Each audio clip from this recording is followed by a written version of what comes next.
All right, I believe we are live. Ian Webster complained that the audio for these videos was really bad, so we got a microphone. If they were wondering why there's a microphone here, so thank you, Ian, for that suggestion. Today was quite a day because Chuck Schumer, Nancy Pelosi, and others tried to push through some unbelievably radical legislation through Congress today, and the Senate voted on what is called the Women's Health Protection Act. Now, I think you already know what's going on here. It's quite obvious, but we need to be so aware and not be gullible and naive people because here's what I'm finding, and I've this is something that's a thought that was sparked from someone else, but as I've thought about these things, God has given us all a conscience. Romans chapter 1, verse 32 says that we know that those who do such things deserve to die, but we not only do them, but give approval to those who do them. And Romans 2 speaks about those who live apart from God's law and also will perish and be judged apart from God's law because they have his law written in their conscience. That kind of an idea. And what you'll find is that people know when they are violating God's law. They know that you can suppress the truth in unrighteousness, as Romans 1 says. You can sear your conscience as with a hot iron, as Paul speaks of. That is absolutely true, but you cannot obliterate your conscience. You cannot absolutely remove it. You know when you're doing something that's really evil and really bad. And I think that this is clearly one of those examples where we know that the unborn are human beings. We know that to kill them, whether it is through, well, you know the different ways in which children are aborted in the womb. I won't go through that now. We will go through that in the fall in one of our Sunday school series, but we'll simply say that it's horrific. It's absolutely horrifying what happens to the unborn in the womb. And we know that we're killing human beings. We know that we're killing children. That's why Bill Clinton said we need to make abortion safe, legal, and rare. We don't say that about getting your tonsils taken out or your wisdom teeth removed. We don't say we're going to make it safe, legal, and rare because it's a pretty regular part of life. Why rare? Because your conscience knows that this is not a good thing. And so you try to put the word rare on it to make it sound like you've got a compassionate heart, that you care about what is right. Well, similarly, the first president in American history to ever speak to Planned Parenthood at an annual gathering and to address this giant group. I don't know the number, but I assume it was a large group of people from Planned Parenthood. The only president, at least sitting president, to have ever done that at the time was Barack Obama. This is around, I think, the year 2012-ish, somewhere in there. I don't remember the exact year, but if you listen to the speech, it's maybe 12 minutes long. He goes on and on about all the good things that Planned Parenthood is doing. Now, as you know, Planned Parenthood is founded by Margaret Sanger, who was highly involved in the eugenics movement, wanting to sterilize the mentally unwell so that they could not have children. She was clearly racist when she spoke about African Americans in a horrific and horrifying way. You can just look it up on Google. She said that sometimes the most merciful thing a family can do is for its new unborn child or whatever is to kill it. She wanted to make abortion cheap and accessible in lower income areas, and particularly amongst minorities. And so Planned Parenthood was founded in a kind of, not only was there a horrific kind of partiality for majority, but against minorities, but also against lower income people. And that's where Planned Parenthood comes from. But Barack Obama says at Planned Parenthood, God bless you, Planned Parenthood. That's how he ends his speech. God bless you, Planned Parenthood, which is a true blasphemy. And to put God's name over the killing of the unborn is a true blasphemy. That is a horrifying thing.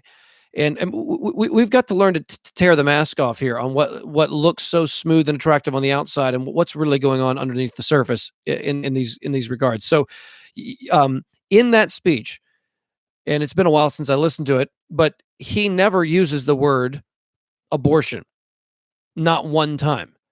This is about like contacting Netflix and failing to mention that they stream video content.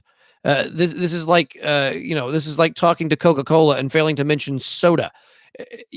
Talking to Planned Parenthood and not mentioning abortion by name is a staggeringly weird thing to do. So I would President Obama, why did you avoid the word for what Planned Parenthood does more than anyone else? It's the thing that they're known for. It's the thing that they do. What you mentioned about a woman getting, maybe it was like a mammogram, or a woman getting help with treatment in this and that way, but you never once mentioned the word abortion, and you end by saying, "God bless you, Planned Parenthood." Why avoid the word abortion? He doesn't avoid mentioning all the other so-called wonderful things that they do. He's happy to name the ways in which they've helped women, and I'm sure that some of those things, maybe all the things he said, may be true. That may be true, that there are things that have happened there that have helped women in certain ways. But that's like saying, I'm sure that there were things that happened in Auschwitz that helped certain Jewish people at certain times, but let's not ignore the fact that there's some mass killing going on there as well. So the fact that the word abortion was avoided throughout the whole speech tells you that word is so loaded that it just doesn't fit. We know that it's a horrible thing. And so instead, we start talking about caring for women, caring for women's health, caring for a woman's choice, caring for a woman's right to choose, caring for a woman to do what she wants with her body. We use all these euphemisms that all sound so positive. We talk about women's health and women's justice and this new act, the Women's Health Protection Act, because we want to clothe what is ugly morally with positive and beautiful moral language. And so be on the alert when you read any kind of news headline, because just know that news media is going to be biased. News media is going to be pushing agendas back and forth. We need to be very aware when we read headlines, when we read brief clips and excerpts from particular things that public figures have said. Man, we need to be on the lookout. We know that there's media bias. We need to try to get beyond that so that we can really see what's going on. So Chuck Schumer is trying to push through new legislation today in Congress. It was voted on by the Senate, and it was called the Women's Health Protection Act. That is an astonishing thing to call that piece of legislation. That piece of legislation was an unbelievably radical thing. This was the reflexive response to the possibility of Roe being overturned this summer by the Supreme Court. And so Chuck Schumer is trying to sort of get a hold of the emotional momentum of the moment on the pro-choice side, on the pro-abortion side, and try to use it to his advantage. Probably also, obviously, thinking that this will help in the midterm elections. And so Chuck Schumer put before the Senate today radical legislation. This legislation would make abortion legal, not based on Roe. If Roe were overturned, this would still be in effect. This new legislation, the Women's Health Protection Act, would make abortion legal from conception until the end of the third trimester, until the end of pregnancy, until the 40-week mark, all the way up until birth itself. Pregnancy at any point could be terminated through an abortion legally in any state for virtually any reason. Whenever you see abortion conversations where the woman's life or health is in danger, just remember the word health can die the death of 1,000 qualifications, because, well, health can be physical health. It could also be mental health. Well, what woman or man has ever had a baby and not had some mental stress as a result of having a newborn child crying at 2 a.m. and 3 a.m. and 4 a.m. and 5 a.m, or throwing up or sick or whatever? The argument that there could be mental stress or emotional stress that would come as a result of having a child, any woman could make that argument and therefore get approval for abortion. So the idea here is quite astonishing stuff. It is put to a vote today. It was put to a vote in the Senate today. And here's the staggering thing. We had out of we had 49 Democrat senators vote in favor of this legislation. Only one senator, let me see if I can find the name here, Joe Manchin. He's the senator who is a Democrat who voted no. Other than Joe Manchin, every single Democrat voted in favor of this radical pro-abortion legislation. On the Republican side, 50 Republicans, all of them, 100% of the Republicans voted against the Women's Health Protection Act. Now, let me speak directly politically for a moment here. There was a move, as you know, a number of decades ago called the moral majority, in which case you had a lot of famous Christians arguing for a kind of right-wing conservative politics, and it's been easy to make fun of that. And certainly there were ways in which the moral majority did not handle things the way that they could have or should have. That certainly is true. It's been easy to make fun of that, and people don't want to be identified with it. We don't want to be known as the fundamentalists and whatnot. There's also a fear of Christianity becoming overly partisan. In other words, identifying with one particular party, and there are dangers with that, obviously, because to attach Christianity to a particular uh, party, whether it be the Democrat Party or the Republican Party, is extraordinarily unwise, because you end up basically saying that whatever anyone from that party believes or votes for or pushes for or says or does is therefore supported by the Bible or is exactly in line with the teaching of Jesus. And that's clearly never going to be true of any party short of Christ returning himself. Okay. So we know that. But so because of that, people have tried to stay sort of in the middle. And this is something that's been called third wayism. Uh, just to say, Tim Keller is the one who really made this famous. He's typically known for saying, well, you've heard of option A over here and you've heard of option B over here, but I'm gonna give an option in the middle that's neither A nor B. It's kind of this third way, this other way of doing things. And third wayism worked politically by trying to get Christians to distance themselves from both the right and the left politically, and to try to say we're something different altogether. We're the third way. And I understand, I think, why that was happening, but here's the problem with third wayism. When you do third wayism, what you end up basically saying is both sides are equally right and equally wrong.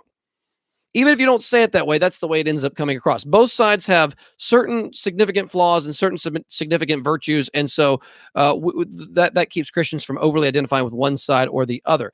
And I see that's kind of the way that argument works. The problem is what you're dealing with right here, right now. I'm going to be very direct, and I'm going to say something that is very politically charged, but it just seems unavoidable based on not just today, but certainly today, and then certainly history over the past number of years now. We have in our government a political party, and every single senator from that party, except for one, again, that's Joe Manchin. Other than Joe Manchin, every single senator from this particular party voted today for the most radical, pro-choice, pro-abortion piece of legislation that I have ever heard having this kind of chance on the Senate floor. That happened today. In other words, if I can be very blunt, there is one party minus Joe Manchin. There is one party where 49 of the 50 of their senators voted for killing babies in the womb from conception till birth at any time in pregnancy, in any place within the United States, within any state within the United States. The other party, and I'm not saying that this other party is therefore Christian, so don't misunderstand, but the other party, which is the Republican Party, all 50 senators voted against this piece of legislation. Now, with the more typical Tim Keller third wayism here, he would maybe step in and, as I've often heard, and say, well, there's this benefit and there's this benefit and there's this disadvantage, blah, blah, blah, and we're kind of in the middle. The fact is, there's not really a third way on this one, is there? I'm not saying Republicans are all Christians. I'm not saying the Republican Party is God's party. That's not what I'm saying. What I'm saying is there is a party that almost unanimously today on the Senate floor voted for the mass murder of children in the womb from conception until birth. Almost every single one of them, 49 out of 50, voted in favor of killing babies. The other party voted against killing babies. To try to morally equivocate and to try to make morally equivalent these two groups is moral. I don't really want to be overly, I don't want to be mean-spirited, but that's madness. To try to act like those are morally equal positions and that Christians can sort of equally lean back and forth between those two sides on this kind of an issue does not make sense to me. And another issue is treating abortion like it's just one of a one of a plethora of issues that we should care about politically. Now, certainly it is true that we should not only care about abortion. And I mean, I'm sure you can find a Christian who says we should only care about abortion. We should care about nothing else in politics. That does not make any sense to me. That's not true. We should not only care about abortion. We should care about everything that affects people, and we should use government as a way of someone who does not bear the sword in vain, but rewards the good and punishes the evil.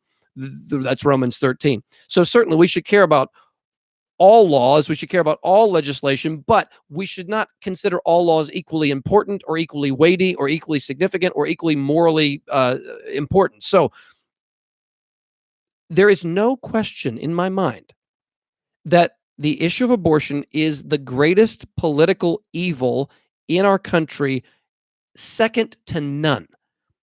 There is no other issue that comes close to the mass and horrific killing of the unborn in the womb since Roe v. Wade in 1973 for almost 50 years. Again, 63 million plus boys and girls have been horrifically killed in the womb. Now, I will take a moment here to say something about that. One of the most common forms of abortion is what is sort of called the vacuum abortion. This happens earlier in the pregnancy. There was a documentary made I think it was the early 1980s by a doctor who had performed abortions, who had since become, I think Catholic maybe, and had become pro-life. And it's called The Silent Scream. You can watch it online, but I'm not necessarily recommending it, although I've seen it and don't regret having watched it. Where the background of the video was that some pro-choice people said, if people could just see what abortion is through an ultrasound or something like that, they would realize it's no big deal. It's just a clump of cells. There's no human being involved here. So they filmed an abortion. And if I remember correctly, I need to double check my facts, but the person who filmed it was pro-choice when they filmed it. And after seeing the footage, he or she or whatever it was, whoever this person was, ended up changing their mind and became pro-life after filming this. It's called The Silent Scream. The doctor goes through in detail. What happens is a very typical kind of abortion, and you're watching it through an ultrasound. When the vacuum device comes in, it has 10 to 15 times the power of a household vacuum cleaner, the way it works. And it comes into the womb and it begins sucking away the placenta and all the stuff around the child. The child immediately responds, knowing that something aggressive is in there, and the child begins to recoil and to try to get away from this thing as it comes toward it. And the child begins to put up a fight against this intruder into the womb. And as this thing comes closer to the baby at a moment seems to open its mouth. And that's why it's called The Silent Scream. And the child then begins to be, so I'm going to be very graphic here. The child begins to be dismembered. Arms and legs of the child start going down the vacuum tube, which is a long glass tube structure that's connected to this device. And the child continues to fight just a little longer, and then the child goes limp because the child has died. The head of the child is too big to get out with the vacuum device, and so they have to do a skull crushing technique where the child's head is removed from the womb. That's just a typical abortion. And then you have much more graphic descriptions of abortion that come later in the pregnancy when the child is more developed. There is no painkiller that is given to the child because they do not treat the child in any way as a human being. One abortion doctor who's since become, I also believe, Catholic, I believe, and his name is Dr. Anthony Levatino. He performed hundreds of abortions over the course of time at different levels in the pregnancy, and you can look him up on YouTube. Dr. Anthony Levatino, look him up on his speech his talk before Congress on this issue. It's frankly horrifying if you haven't seen it. But he spoke about reaching in to the birth canal, and you do it blindly with this long instrument that's kind of like it works like this back and forth, and has a teeth on the end that grab and don't let go. And he would reach in and he would find a part of what he called the fetus, the child, and he would pull until he pulled out a leg of a child. This is while the child is alive. The child is conscious. The child has no painkiller. The child feels unimaginable pain that moment. And then he reaches back in and pulls out an arm, and he begins to stack the parts of the baby on the little dish or plate next to him, and he stacks them up until he makes sure he's not missing any parts, because if any part gets left in the woman, it could cause infection and all kinds of issues for the woman later on. So he has to make sure he has all the parts. And of course, they don't name the parts arm and leg and whatnot. They name it like part A and part B. They name it with these euphemisms because they don't want to actually say what's obviously happening, so that they can protect their conscience and continue to suppress the truth in unrighteousness. And he speaks about how the head is removed, which I already briefly mentioned. But he says you go in and the thing clamps down on something about the size of a small fist. And he says if it clamps down on something about that size and your hands are about like this down at the other end of the birth canal, you're doing this blind. You know that you've got the skull. You close your hand. Again, I'm going to be very graphic. Gray matter comes out. He says you know that you've gotten the head crushed because gray matter comes out. That is the brain matter from the child. And then the rest of the head is removed. He said sometimes a deformed, disfigured face would slide out and be looking up at him at the end of the procedure. Well, eventually, through a long story about adoption and the death of his 5-year-old daughter and all these different things, he ended up becoming pro-life. He gave up doing abortions, and now Dr. Anthony Levatino spends a lot of time trying to argue for the pro-life cause, and he has a very powerful story and a very powerful way to do that. So, getting back here to the main idea, we need to think very, very seriously here about what is going on. We do not want to be guilty of making an equivalency between the two different parties regarding this issue, and this issue is the issue times a lot. There is no issue that comes close to this. 63 million children killed over the last 53 years. What other legislative issue comes close to 6 Holocausts in American history? Again, Hitler killed 10 million. We've killed 60 plus million. We've committed 6 legal Holocausts in our country. What issue comes even close to that? And you say, well, you're just being a single issue voter. Well, I don't like the terminology of single issue voter. I think that it tends to make it sound like you don't think about anything else. But what I'm saying is, if we are weighting different issues going on politically, this issue carries the most weight times 63 million unborn children who've been slaughtered. So we need to keep that in mind as we think about Christian involvement in politics and Christian voting and all those different things. We don't want to let this issue become just an issue amongst others. I do think that Christians have grown numb largely to what abortion actually is, and that's allowed us to be more susceptible to arguments that other issues are just as important or more important or that kind of thing. Let me also close with this comment here. Phil Vischer is one of the guys who helped do VeggieTales, for those of you who grew up with VeggieTales, and he is the voice, I think, of Bob the Tomato, Phil Vischer, and he does a whole bunch of voices on VeggieTales. Well, he's become much more outspoken and vocal on moral and political issues in the last few years, and I've watched a number of his videos over since 2020 or so, and he tried to argue along the lines of, basically voting for Republican pro-life candidates versus Democrat pro-choice candidates doesn't really make any difference in the pro-life movement. That doesn't really matter who's in the White House, doesn't really matter who's picked for the Supreme Court, doesn't really matter who's governor or senator or in the House. It doesn't really matter. The abortion issue is not going to be really affected by your vote. And then I've heard a whole bunch of people, these would be more leaning leftward in a lot of ways, even more toward the woke agenda and different things like that, who have tried to make a lot of arguments for saying voting for Democrats may actually be a way to undermine abortion. Voting for pro-choice candidates may actually be an effective means of undermining abortion itself. And I've seen this from numerous Christian people who have made these arguments. I just think that the events of the last few weeks have shown those arguments to be, at least at this moment in time, absolutely untrue. Absolutely not true in terms of how this is working. So let us make sure that we are not deceived by fine-sounding arguments in relationship to the pro-life issue. Let us make sure that we are voting for people when we vote, and we have to follow our conscience. We should not violate our conscience in voting for someone that goes against our conscience, but we should be voting for people who are going to be pro-life. You want to vote for people Whoever you vote for, you're going to be wanting to vote for people who, if they're a senator, if you're voting for a senator, you want to vote for a senator who today, when the Women's Health Protection Act comes up, they are voting against that with all their might, not for that.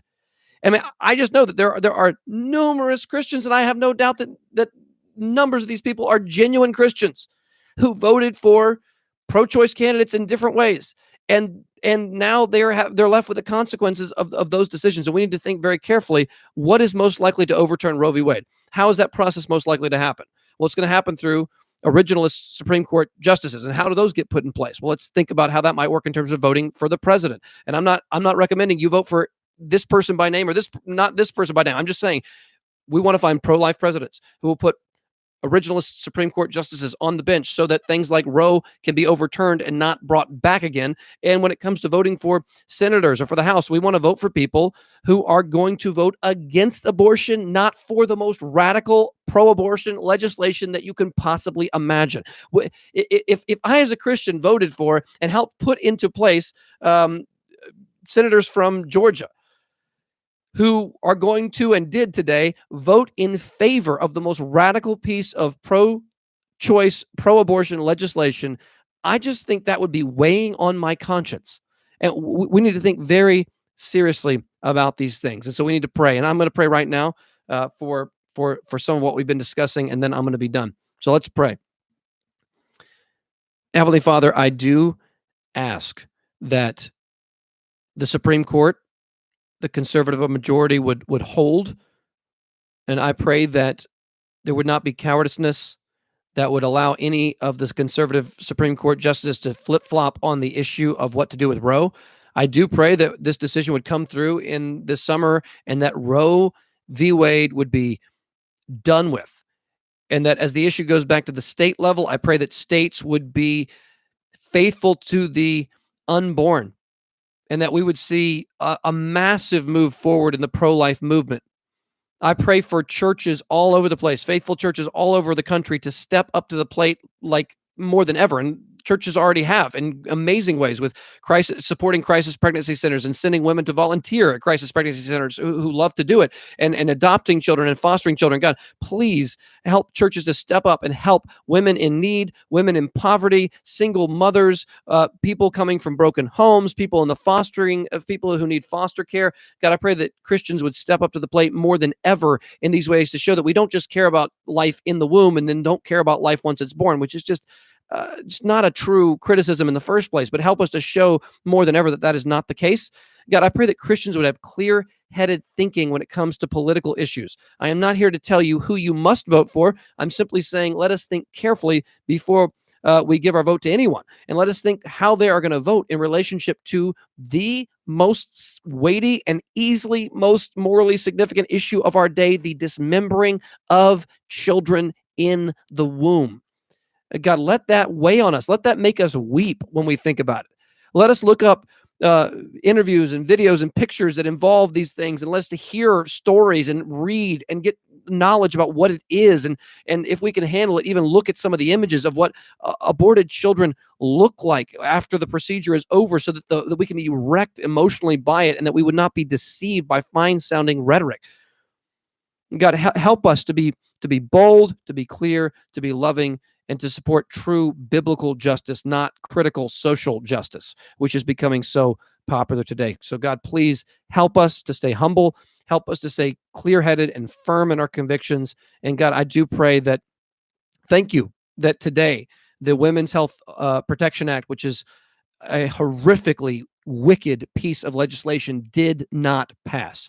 God, thank you that there was that one Democrat, a senator, who did not vote for it. Lord, thank you for that. And I do pray, God, that nothing more would happen. I pray Roe would be overturned, and that the American people, by your common grace, would see the evils of abortion and oppose it, and for your church especially to rise up. And I pray for many to be converted who have had abortions, that they would be forgiven of that they would come to see the beauty of the cross and the beauty of forgiveness and the beauty of Christ's love, and that they would be won to Christ, and that they would be used to tell their story and help others to fight against this temptation and not to do this themselves. So God, please be at work in a great way and help the church to be the church in this very dark time.